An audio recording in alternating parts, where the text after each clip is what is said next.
வருஷத்துக்கு முன்னாடி அவர் திருக்குறளை நம்பி எழுதியிருக்காரு.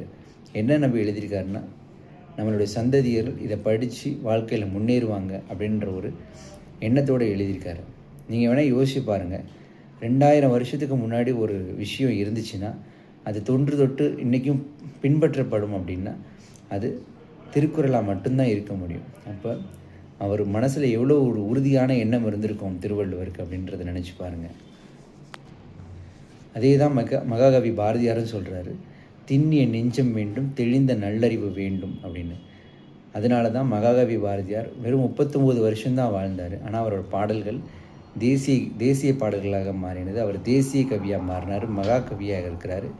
இன்றைக்கி இல்லை, இன்னும் ஒரு 1000 வருஷம் கழித்து 2000 வருஷம் கழிச்சும் கூட பாரதியாருடைய பேர் இந்த உலகத்தில் நிலைச்சி நிற்கும்.